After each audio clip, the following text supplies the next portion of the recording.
Welcome to the deep dive. Good to be here. So today we're digging into a blog post. It's from Future Tech Wise. Ah, yes. The one called The Future is Clear, Moving Forward to a Better Future with Mr. Ash Mufareh. Kenton Patterson wrote it. That's the one. It's, quite an optimistic piece, especially with all the uncertainty around these days. It really is.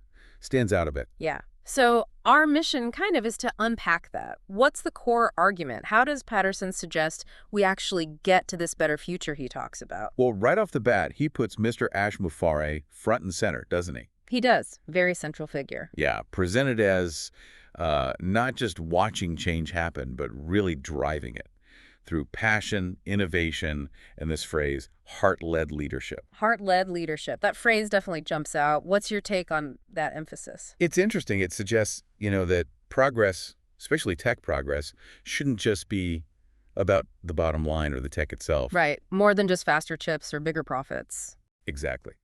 The Post argues that for technology to, truly serve people, it needs that compassionate guidance. Patterson actually mentions a vision where tech helps level the playing field, making sure no one is left behind. Okay, so compassion as a guiding principle for tech.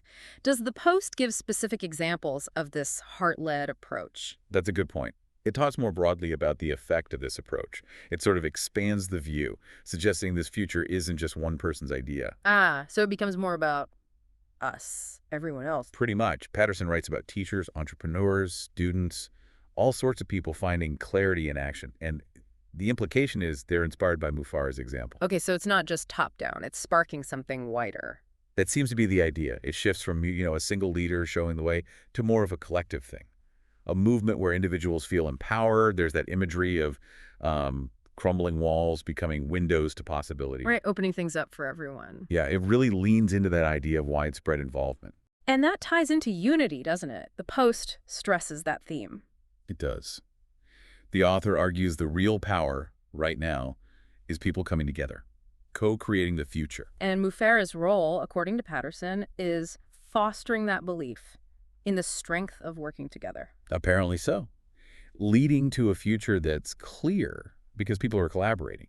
And it mentions principles like innovation with integrity. Innovation with integrity. So ethical innovation guided by this heart-led approach. That seems to be the connection, yeah. Though, the Post talks a lot about inspiring this unity. It'd be interesting to know more about the practical ways this unity is built, the how. The Post seems to assume the leadership itself causes the collaboration. That's fair. It focuses more on the vision and the feeling it creates. Right. And then it wraps up with a call to action, really, aimed at the reader, at all of us. Yeah, urging everyone to step forward, dream boldly, act bravely, love deeply, those kinds of verbs. Very active. It reinforces that the future isn't just something that happens to us. Exactly. It's something we're making right now. Yeah. And the conclusion brings in another key point, redefining success. Yes. Moving beyond just wealth. Totally. It suggests we should value success by the sort of positive impact we have, the hope we bring. And it credits this shift in thinking to visionaries like Mufareh. Okay, so pulling it all together, the blog post sees a clear, positive future ahead. Driven by compassionate leadership, like Mufareh's. But powered by everyone, working together with unity and integrity. Yeah, that sums it up pretty well. But the underlying message is it's not automatic. It requires us to actually do it, to commit to those principles. Makes sense. It's an active creation. Right. So a final thought for our listeners. Based on this, the post talks about heart-led leadership.